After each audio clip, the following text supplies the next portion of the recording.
Good morning. കർത്താവിൻ്റെ നാമത്തിലുള്ള സ്നേഹവും വന്ദനവും അറിയിക്കുന്നു. ഞാൻ ഒരു പ്രയർ റിക്വസ്റ്റ് ഉണ്ട്. എനിക്ക് തന്നെ ഒരു പ്രാർത്ഥനാ സഹായമുണ്ട്. അതിൻ്റെ കൂടെ ഒരു ടെസ്റ്റ് പണിയുണ്ട്. കുറച്ച് പേരെങ്കിലും അറിഞ്ഞു കാണും. എങ്കിലും ഇന്ന് കർത്താവ് എനിക്ക് വ്യക്തമായിട്ടുള്ളൊരു ഗൈഡൻസ് തന്നു. ഇതെല്ലാവരെയും അറിയിക്കണം. എൻ്റെ ഒരു ഹെൽത്ത് ഇഷ്യൂ ആണ്. എൻ്റെ ഒരു രോഗത്തിൻ്റെ കാര്യമാണ്. സാധാരണ രോഗം വന്നു കഴിഞ്ഞാൽ നമ്മളധികം പബ്ലിസിറ്റി കൊടുക്കാറില്ല. കാരണം എന്തോ ഒരു നാണംകേട് പോലോ അല്ലെങ്കിൽ കർത്താവിന് വരുന്ന ശിക്ഷ പോലെയോ അങ്ങനെയൊക്കെ അത് നമ്മുടെ അറിവില്ലായ്മ കൊണ്ടാണ്. ഞാനാണെങ്കിൽ ഇത് മാക്സിമം പേരോട് പറയാൻ ശ്രമിക്കുന്നത്. എന്താണെന്ന് ചോദിച്ചു കഴിഞ്ഞാൽ, ഒന്ന്, അത്രയും പ്രാർത്ഥന നമുക്ക് ലഭിക്കും. രണ്ട്, കർത്താവ് തന്നെ സൗഖ്യമാക്കുമ്പോൾ, അനേകരുടെ പ്രാർത്ഥന മുഖാന്തരമായിട്ട് സൗഖ്യമാക്കുമ്പോൾ അനേകരുടെ സ്തോത്രത്തിന് കാരണമാവും, നന്ദിക്ക് കാരണമാവും കർത്താവിനോട്. അത് ആ കുരിന്തിലേഖനം പറയുന്നത്, അങ്ങനെയാണ് പറയുന്നത്. അപ്പോൾ അത് ഷെയർ ചെയ്യാം. എന്താ സംഭവിച്ചതെന്നും കർത്താവ് എങ്ങനെയാണ് ബലപ്പെടുത്തിയെന്നുള്ളത് തുടർന്നുള്ള കുറച്ച് എപ്പിസോഡ്സിൽ ഷെയർ ചെയ്യും. ഞാൻ അതൊരു കുറച്ച് ദിവസം ഇരിക്കുന്നു. ഒരു 2-3 ആഴ്ചയായി എനിക്ക് എൻ്റെ യൂറിലൊരു കളർ ഡിഫറൻസ്, നന്നായിട്ട് കളർ ഡിഫറൻസ് ഉണ്ടായിരുന്നു. അപ്പം ഞാനന്ന് കുറച്ച് എൻ്റെ അസിഡിറ്റിക്ക് എന്തോ ഒരു ആവശ്യത്തിന് കുറച്ച് ആയുർവേദ മരുന്ന് കഴിക്കുന്നുണ്ട്. അപ്പം ഞാനടുത്ത് അതിൻ്റെ ചില മരുന്ന് കഴിക്കുമ്പോൾ ഉണ്ടാവില്ല, അങ്ങനെ ആയിരിക്കും എന്ന് വിചാരിച്ചിട്ടിരുന്നു. 2 ആഴ്ച കഴിഞ്ഞ് ഒരു ദിവസം ഞാൻ ജിമ്മിൽ പോയപ്പോൾ അവിടെയുള്ള ഒരു ഫ്രണ്ട് മധു, അദ്ദേഹം ഒരു ബിലീവർ, അദ്ദേഹത്തിനുള്ള ഒരു കണ്ണെന്നെ പറ്റും മഞ്ഞ കളർ ഇരിക്കുന്നല്ലോ. അപ്പോൾ അതിനു മുമ്പ് ഞാൻ ഡോക്ടർ തോമസ് ഫിലിപ്പ്, എൻ്റെ ഒരു ഫ്രണ്ടും ഒരു സഹോദരനുമാണ്. അദ്ദേഹം കോഴഞ്ചേരി മുത്തൂറ്റ് ഗ്യാസ്ട്രോ ഡിപ്പാർട്ട്മെൻറ്റിൽ വർക്ക് ചെയ്യുന്നത്.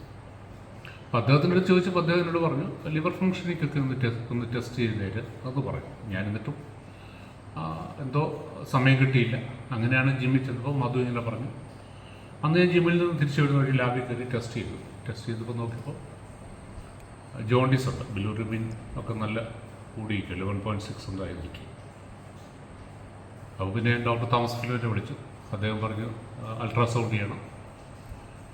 അങ്ങനെ ഞാൻ കോഴഞ്ചേരിയിലോട്ട് പോകാം. അതിപ്പോൾ കോഴഞ്ചേരിയിൽ എനിക്ക് റേഡിയോളജിസ്റ്റ് ഇല്ല, അപ്പോൾ ചിലപ്പോൾ ലേറ്റ് ആവുമെന്ന് പറഞ്ഞിട്ട് ഞാൻ പത്തനംതിട്ട മുത്തൂറ്റ് ഹോസ്പിറ്റലിലോട്ട് തന്നെ പോയി. അവിടെ ഡോക്ടർ ജിനു ഉണ്ട്. ഞങ്ങളുടെ ഏറ്റവും ക്ലോസ് ഫ്രണ്ടാണ്, ക്ലയൻ്റാണ്, സഹോദരനാണ്. ഡോക്ടർ ജിനും അനീഷയുടെ അഡ്മിനിസ്ട്രേറ്ററാണ്. ഡോക്ടർ ജിനോ അടുത്ത് മെഡിക്കൽ സൂപ്രണ്ടൻ്റാണ്, പത്തനംതിട്ട മുത്തൂറ്റ്. അപ്പോൾ അങ്ങോട്ട് ചെല്ലാൻ പറഞ്ഞു. ഞാൻ വീട്ടിൽ വന്ന്, അപ്പോൾ ഓഫീസിലായിരുന്നു, വീട്ടിൽ വന്ന് ഞാൻ ലഞ്ച് കഴിച്ചു. ഞാൻ ഡിറ്റായും കൂടെ ഹോസ്പിറ്റലിലേക്ക് പോയി. അപ്പോൾ കുറച്ചങ്ങോട്ട് ഇരുന്ന് ഹോസ്പിറ്റലിലൊക്കെ റാന്നിയിൽ നിന്ന് പോയി, റാന്നിക്കും പത്തനംതിട്ടയ്ക്ക് ഇടയ്ക്കായപ്പോഴത്തേക്ക് ഞാനെന്തോ എനിക്കൊരു അസ്വസ്ഥ പോലെ തോന്നി. കുറച്ച് സമയം തുമ്മി കഴിഞ്ഞപ്പോഴത്തേക്ക് എൻ്റെ 2 കണ്ണും ഇങ്ങനെ ചൊറിയാൻ തുടങ്ങി. ഞാനിങ്ങനെ മെറി നോക്കിയപ്പോൾ ഇങ്ങനെ തടിച്ചു. അതിൻ്റെ കൂടെ എനിക്ക് ഭയങ്കര ബ്രീത്തിങ് പ്രോബ്ലം, ശ്വാസം നന്നായിട്ട് മുട്ടാൻ തുടങ്ങി. അപ്പോൾ ആദ്യം എന്താണെന്ന് മനസ്സിലായില്ല. പെട്ടെന്ന് തോന്നി എന്തോ അലർജി ആയിരിക്കും. അലർജി വരുമ്പോൾ സാധനം ഇങ്ങനെ വരുന്നു പെട്ടെന്ന്. നല്ല അപ്പോഴത്തേക്ക് നമ്മൾ ഹോസ്പിറ്റലിലോട്ട് ഒരു 10 മിനിറ്റുള്ളിൽ ഡിറ്റായി ഡ്രൈവ് ചെയ്യും. ഞാൻ പറഞ്ഞു പെട്ടെന്ന് ഇപ്പോൾ ഇതുപോലെ എന്തോ ഒരു അലർജി ഉണ്ട്. അപ്പോൾ അന്ന് ഉച്ചയ്ക്ക് ചെമ്മീൻ കഴിച്ചായിരുന്നു. എനിക്ക് കടലിലെ ചെമ്മീന് അലർജി, പണ്ടേ അലർജിയായിരുന്നു. അതുകൊണ്ട് ഞാൻ കഴിക്കുന്നില്ല. പക്ഷേ ആറ്റിലെയും കായലിലെയും. അപ്പോൾ കഴിഞ്ഞ ദിവസം ആറ്റിലെ ചെമ്മീനോട് വീട്ടിൽ കൊണ്ടുവന്നപ്പോൾ മേടിച്ചു. അത് 2-3 പ്രാവശ്യം മുമ്പേ കഴിച്ചാൽ, തലേദിവസം കഴിച്ചാണ്, അന്നും കഴിച്ചതാണ്. എനിവേ ഞാൻ ഹോസ്പിറ്റലിൽ താഴെ ചെന്നതിന് നന്നായിട്ട് ശ്വാസം കൊടുക്കും. അപ്പം ഞാൻ ഡോക്ടർ ജിന്നിനെ വിളിച്ചു. എന്നോട് പറഞ്ഞു പെട്ടെന്ന് ഇങ്ങനെ OP ഞാനുണ്ട്, പെട്ടെന്ന് കയറി വരാൻ പറഞ്ഞു. പെട്ടെന്ന് കയറി ചെന്നു. ഏതായാലും ആ കറക്റ്റ് ടൈമിൽ, നമ്മൾ വേറെ എവിടെയില്ലായിരുന്നു ചിലപ്പോൾ കുഴഞ്ഞു പോയനെ, കറക്റ്റ് ടൈമിൽ അവിടെ ചെന്നു. അവർ പെട്ടെന്ന് അവിൽ ഇഞ്ചക്ഷനൊക്കെ തന്ന് പെട്ടെന്ന് തന്നെ എനിക്ക് ആ ഒരു കെയർ കിട്ടി. ഡോക്ടറൊക്കെ ഉണ്ടായിരുന്നു, അന്വേഷ ഓടി വന്നു. ഒരു 10-20 മിനിറ്റ് കൊണ്ട് ഞാൻ നോർമൽ. അതിനുശേഷമാണ് എൻ്റെ ഈ അൾട്രാസൗണ്ട് ചെയ്തു. അൾട്രാസൗണ്ട് ചെയ്തപ്പോൾ ആ ചെയ്ത റേഡിയോളജിസ്റ്റിൻ്റെ അടുത്ത് പറഞ്ഞു, ക്ലിയർ ആകുന്നില്ല, പൈസ ഒന്നും തരണ്ട, ഞാനൊരു CT കൂടെ ചെയ്യട്ടെ ചോദിച്ചു. നമ്മൾ ചെയ്തോളാം. അതിനുശേഷം CT ചെയ്ത ശേഷം അതിലും ക്ലിയർ ആകുന്നില്ല. ഒരു കോൺട്രാസ്റ്റ്, നമുക്കറിയാം ഈ കളറൊക്കെ കയറ്റി വിട്ടിട്ട്, എനിക്ക് എൻ്റെ മെഡിക്കൽ ടൈപ്പൊന്നും അറിയത്തില്ല, കുറേ കൂടെ ക്ലാരിറ്റി കിട്ടാൻ വേണ്ടിയിട്ട് കോൺട്രാസ്റ്റ് കിട്ടാമെന്ന് ചോദിച്ചു. ശരി, ചെയ്തോളാം. അതിനുശേഷം അദ്ദേഹം ചെയ്തിട്ടങ്ങ് പോയി. എന്നിട്ട് എന്നോട് റിപ്പോർട്ട് മൺഡേ ഞങ്ങൾ സാറ്റർഡേ പോയിട്ടാണ് റിപ്പോർട്ട് മൺഡേയിലേ ആകത്തുള്ളൂ. എൻ്റെ പുറത്ത് തട്ടി ഒന്നും പേടിക്കണ്ട, സാരമില്ലെന്നൊക്കെ പറഞ്ഞു. ഞാനവിടെ എന്താ ഇത്രയൊക്കെ ഇങ്ങനെ എനിക്കങ്ങോട്ടൊന്നും കത്തുന്നില്ല. അത് കഴിഞ്ഞ് സാറ്റർഡേ ഞങ്ങൾ തിരിച്ചു പോകുന്നു.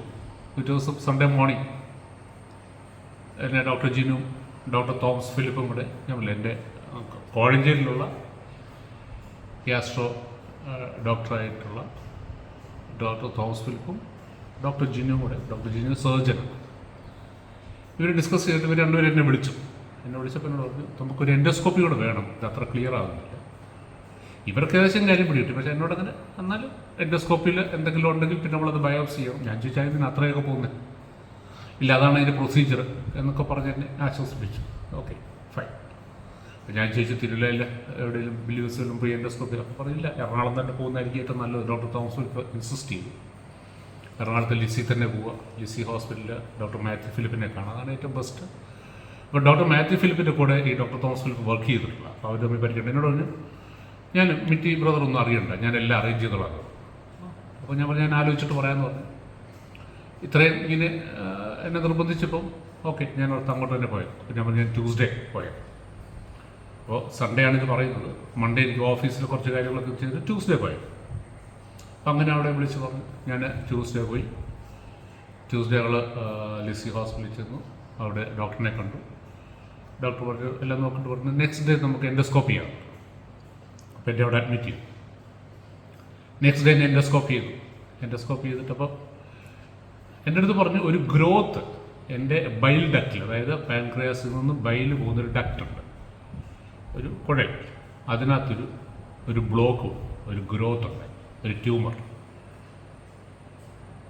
അപ്പോൾ അതടഞ്ഞതുകൊണ്ടാണ് എനിക്ക് ജോണ്ടിസ് വന്നേക്കുന്നത്. ഇത് നമ്മുടെ ഹെപ്പറ്റൈറ്റിസ് ബി ഒ സി ഒന്നുമല്ല, ഇതിന് പറയുന്നത് ഒബ്സ്ട്രക്റ്റീവ് ജോണ്ടിസ് എന്നാണ്. അപ്പോൾ ഈ ബ്ലോക്ക് മാറിയെങ്കിൽ മാത്രമേ എൻ്റെ ജോണ്ടിസ് മാറത്തുള്ളൂ, അല്ലെങ്കിൽ മഞ്ഞപ്പിത്തം മാറത്തുള്ളൂ. അപ്പോൾ ഡോക്ടർ എന്നോട് ഈ വിവരങ്ങളൊക്കെ പറഞ്ഞു, അങ്ങനെയാണ് കാണുന്നത്, ഇനി എൻഡോസ്കോപ്പിൽ നമുക്ക് ക്ലിയർ ആകുന്നത്. അപ്പോൾ പിറ്റേ ദിവസം അപ്പോൾ ഞാൻ വളരെ കൂളാണ്, ഞാൻ പ്രാർത്ഥിക്കുന്നുണ്ട്, കർത്താവ് എനിക്ക് ധൈര്യം തരുന്നുണ്ട്. എന്നെ എൻഡോസ്കോപ്പി കയറ്റിയപ്പോൾ ഡോക്ടറിന് 3 ഓപ്ഷൻസ് ഉണ്ട്. ഒന്ന്, എൻഡോസ്കോപ്പിയുടെ കൂടെ തന്നെ സർജറി, ചെറിയ ബ്ലോക്കാണ്, നമുക്ക് സർജറി ചെയ്ത് മാറ്റാം. 2, അത് പറ്റുന്നില്ലെങ്കിൽ സ്റ്റെൻഡ് ഇടാം, കാരണം അതിൽ കൂടെ ഈ ബൈൽ പോകത്തൊക്കെ പോലെ നമുക്കൊരു ബൈപ്പാസ് ചെയ്ത് സ്റ്റെൻഡ് ഇടാം, കുഴലിടാം. 3, ഒന്നും ചെയ്യത്തില്ല, ബയോപ്സിക്ക് മാത്രം എടുത്തിട്ട് ഒബ്സർവ് ചെയ്തിട്ട് വിടാം. ഞാൻ പറഞ്ഞു ഓക്കെ, എന്ത് വേണമെങ്കിലും ചെയ്തോളാൻ ഞാൻ പെർമിറ്റ് ചെയ്തു. എനിക്ക് അനസ്തീഷ്യ, ലോക്കൽ അനസ്തീഷ്യ തന്നു, അല്ല ജനറൽ അനസ്തീഷ്യ തന്നു, തൊണ്ടയ്ക്കുള്ള അനസ്തീഷ്യ.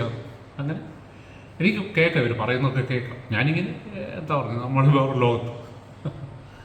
അതിലൊരു അരമണിക്കൂർ കൊണ്ടിരിക്കുന്നത് ചെയ്ത ശേഷം അവർ സർജറി ചെയ്തില്ല, സ്റ്റെൻഡ് വിട്ടില്ല, ബയോപ്സിക്ക് മാത്രം എടുത്ത് എൻ്റെ അത് കഴിഞ്ഞിട്ടുള്ള ഇതിലോട്ട് മാറ്റി, എൻ്റെ ഒബ്സർവേഷൻ റൂമിലോട്ട് മാറ്റി. അപ്പോൾ ഒബ്സർവേഷൻ റൂം നമുക്കറിയാം, ഈ ICU പോലൊരു സ്ഥലമാണ്. അവിടെ ബാക്കി പേഷ്യൻസ് നമുക്ക് ഈ ട്യൂബൊക്കെ തന്ന് ഓക്സിജനൊക്കെ തന്നിങ്ങനെ 2 hours അവിടെ കിടക്കും.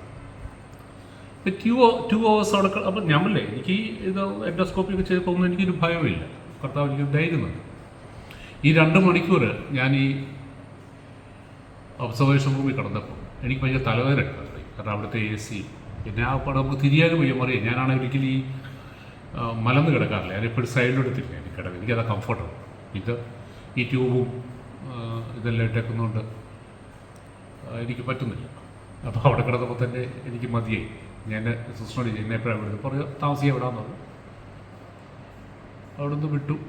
ഞങ്ങൾ റൂമിൽ വന്നതിന് ശേഷം ഡോക്ടർ ബ്രദറിനെയും ഡിറ്റായി വിളിച്ചിട്ട് പറഞ്ഞു ദിസ് ഈസ് കോംപ്ലിക്കേറ്റഡ്, ഇത് അവർക്ക് എന്തൊക്കെ സംശയങ്ങളുണ്ട്, അപ്പോൾ അതിനുള്ള അടുത്ത വഴി എന്ന് പറഞ്ഞാൽ സർജറി, ഒരു മേജർ സർജറി വേണം.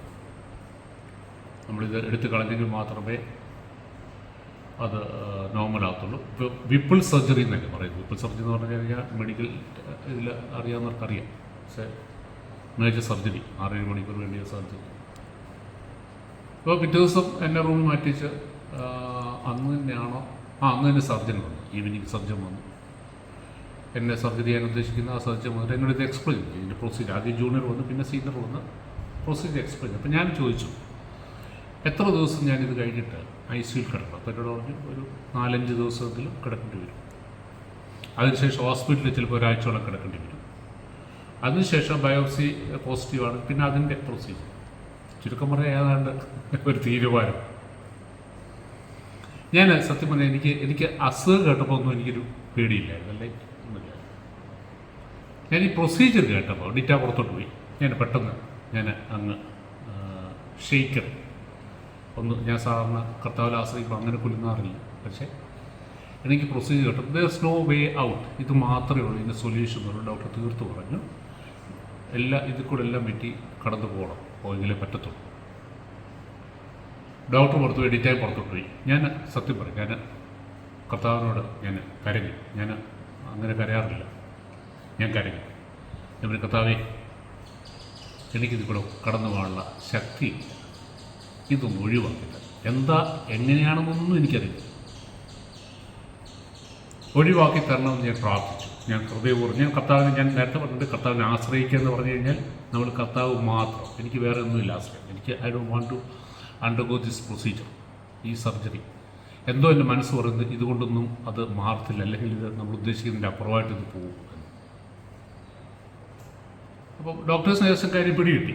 അവർക്ക് ബയോപ്സി ചെയ്യുന്നതിന് മുമ്പ് തന്നെ കാര്യം പിടികിട്ടി, ഇത് പ്രശ്നമാണെന്നുള്ളത്. ഡിറ്റൈം വിളിച്ച കാര്യങ്ങളെല്ലാം പറഞ്ഞു, എൻ്റെ ബ്രദറിനോട് കാര്യങ്ങളെല്ലാം പറഞ്ഞു. അപ്പോൾ ഞാൻ ഈ സമയത്ത് ഞാൻ കർത്താവിനോട് പ്രാർത്ഥിച്ചപ്പോൾ പെട്ടെന്ന് എനിക്ക് പരിശുദ്ധ മറുപടി വന്നു, നോ, എനിക്ക് ഞാൻ വേറെ വഴി ഒരുക്കിയിട്ടുണ്ട്, ഇതിനകത്ത് പോകണ്ട. ഇതങ്ങോട്ട് പറഞ്ഞതിന് ശേഷമുണ്ടല്ലോ ഒരു ദിവ്യ സമാധാനം. നമ്മൾ ബൈബിൾ വായിക്കത്തില്ലേ, ഫിലിപ്പിയൻസ് 4:5 ഒരു ദിവ്യ സമാധാനം. ഞാനതൊന്ന് വായിച്ച് കേൾപ്പിക്കാം. അടുത്ത എപ്പിസോഡിൽ അത് വായിച്ചിട്ട് അത് എക്സ്പ്ലെയിൻ ചെയ്യും. കർത്താവ് അനുഗ്രഹിക്കട്ടെ.